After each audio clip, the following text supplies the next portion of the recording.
बिहार सरकार ने पीएम सूर्य घर मुफ्त बिजली योजना को तेज गति देने का फैसला लिया है। मुख्यमंत्री सम्राट चौधरी ने कहा है कि 125 यूनिट से अधिक बिजली उत्पादन करने वाले सोलर उपभोक्ताओं से सरकार बिजली खरीदेगी। साथ ही 2027 तक 25 लाख परिवारों को मुफ्त बिजली का लाभ देने का लक्ष्य रखा गया है।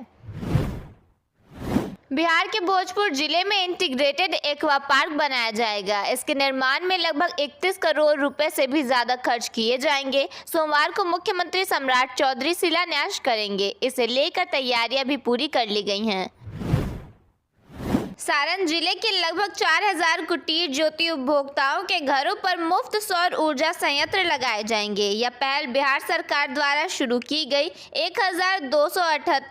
1278 करोड़ की कुल ऊर्जा परियोजनाओं और 1512 करोड़ के सौर अभियान का हिस्सा है। इस योजना का लाभ केवल पक्की छत वाले परिवारों को मिलेगा, जिसे भविष्य में राज्य के 25 लाख परिवारों तक बढ़ाने का लक्ष्य है। बिहार के मुख्यमंत्री सम्राट चौधरी ने गया के खिजरसराय में राज्य के दूसरे टेक्नोलॉजी सेंटर का शिलान्यास किया है। इस अत्याधुनिक केंद्र का निर्माण 20 एकड़ भूमि पर 170 करोड़ रुपए की अनुमानित लागत से किया जा रहा है। परियोजना का उद्देश्य प्रतिवर्ष 7000 से 10,000 युवाओं को तकनीकी प्रशिक्षण देना और रोजगार के अवसर बढ़ाना है। केंद्र सरकार ने बफर स्टॉक कार्यक्रम के तहत प्याज का न्यूनतम सुनिश्चित खरीद मूल्य बढ़ाकर 1650 रुपये प्रति क्विंटल कर दिया है। इससे पहले यह दर 1580 रुपये प्रति क्विंटल थी। यह नई दरें 13 जून से प्रभावी हो चुकी हैं। इसके साथ ही पीएम किसान योजना की 23वीं किस्त भी 20 जून को जारी होने वाली है। पटना खादी मॉल में 15 जून 2026 से 31 जुलाई 2026 तक खादी और स्वदेशी उत्पादों पर 50% तक की भारी विशेष छूट दी जा रही है। बिहार राज्य खादी एवं ग्रामोद्योग बोर्ड द्वारा शुरू की गई इस विशेष सेल का मुख्य उद्देश्य स्थानीय बुनकरों, कतीनों और कारीगरों को आर्थिक रूप से सशक्त बनाना तथा मेड इन बिहार उत्पादों को बढ़ावा देना है। बिहार सरकार ने भवन उपविधि 2026 का मसौदा जारी कर दिया है, जिससे ऊंची इमारतों का निर्माण काफी सरल और पारदर्शी हो गया है। 24 मीटर तक की ऊंचाई वाले आवासीय भवनों का नक्शा अब सेल्फ सर्टिफिकेशन से तुरंत मंजूर होगा। बड़े निर्माणों के आवेदनों पर नगर निकाय द्वारा 30 दिनों में निर्णय न होने उन्हें स्वतः स्वीकृत माना जाएगा। फ्लोर एरिया रेशियो को बढ़ाकर अधिकतम 5.5 से 6 तक करने और सेट बैक नियमों में छूट का प्रावधान है। बिहार में मानसून के प्रवेश के बाद 16 जून 2026 को पटना और गया समेत 14 जिलों में भारी बारिश और आंधी तूफान का अलर्ट जारी किया गया है। भारतीय मौसम विज्ञान विभाग ने राज्य के कई हिस्सों में 50 से 60 किलोमीटर प्रति घंटे की रफ्तार से तेज हवाएं चलने और भारी वज्रपात की चेतावनी जारी की है।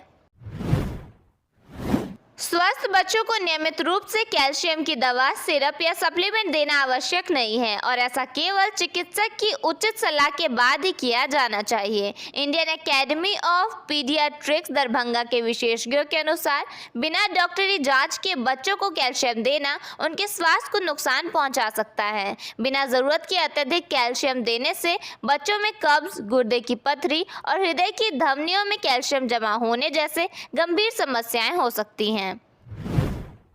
सीएम सम्राट चौधरी आज गया जी पहुंचे। यहाँ उन्होंने 170 करोड़ रुपए की लागत वाले टेक्नोलॉजी सेंटर का शिलान्यास किया। इसके साथ ही लोगों को संबोधित करते हुए उन्होंने कहा, सारे कोचिंग बंद हो जाए, बिहार सरकार ऐसी व्यवस्था कर रही है।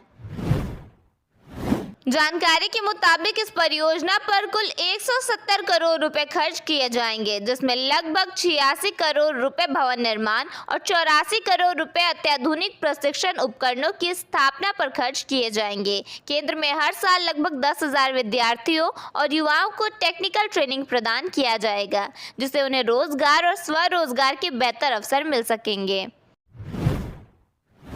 ज्ञान बिंदु कोचिंग एकेडमी के संचालक रोशन आनंद के भाई प्रिंस यादव की मौत हो गई है। रविवार को कई तरह की गतिविधियां देखने को मिली हैं। इस बीच खान सर प्रिंस यादव की मौत के बाद सामने आए हैं। उन्होंने प्रिंस की मौत पर कहा, न्यूज देखते के साथ मेरे पैरों तले जमीन खिसक गई। आगे वीडियो में खान सर ने यह भी कहा कि इसमें कोई तीसरा इंसान इन्वॉल्व लग रहा है। औरंगाबाद में कक्षा 1 के नामांकन और ई शिक्षा कोर्स पोर्टल पर प्रविष्टि में लापरवाही पर शिक्षा विभाग ने बड़ी कार्रवाई की है। 54 प्रधान शिक्षकों का 3 दिन का वेतन काटा गया है, जबकि 261 स्कूल प्रभारियों से स्पष्टीकरण मांगा गया है। सिवान जिले के मुफस्सिल थाना क्षेत्र स्थित श्यामपुर बाजार में सोमवार की मध्य रात्रि भीषण अग्निकांड से अफरा तफरी मच गई। बाजार स्थित एक कबाड़ दुकान में लगी आग ने कुछ ही देर में विकराल रूप धारण कर लिया और आसपास के क्षेत्र को अपनी चपेट में ले लिया। आग की चपेट में आने से स्थानीय निवासी उपेंद्र सिंह का मकान भी जलकर खाक हो गया। गोपालगंज के सासा मूसा चीनी मिल परिसर में सोमवार को किसानों और मजदूरों की बड़ी पंचायत आयोजित की गई। पंचायत में सैकड़ों किसानों और श्रमिकों ने भाग लेकर चीनी मिल के मशीनों को स्क्रैप में काटने की प्रक्रिया का विरोध किया है।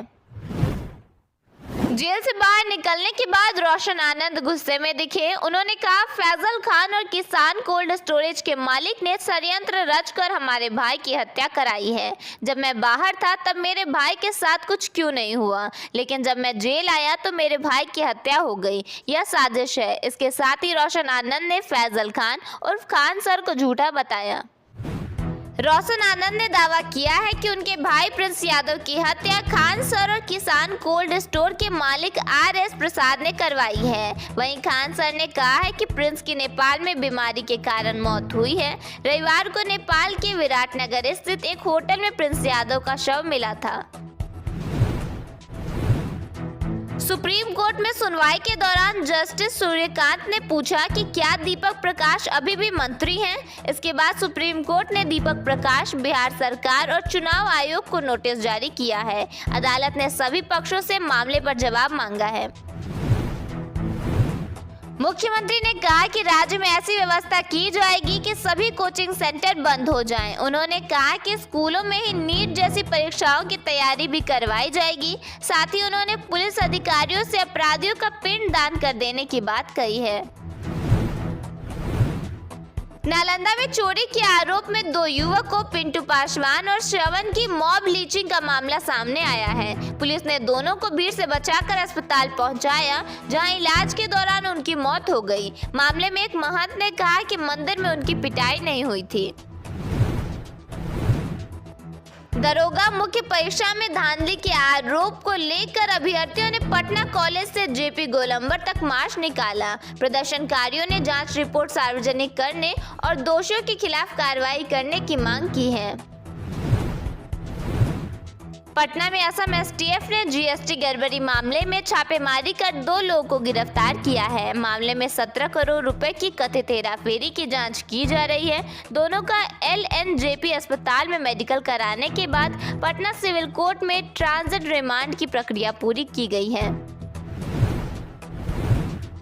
भागलपुर में पूर्व विधायक गोपाल मंडल और पुलिस के बीच बहस हो गई। इस दौरान गोपाल मंडल ने एक दरोगा से कहा, हम MLA हैं, गांजा पिए हो। इस पर पुलिसकर्मियों ने पलटवार करते हुए कहा कि पूर्व विधायक होने का मतलब यह नहीं है कि किसी का घर कब्जा कर लिया जाए।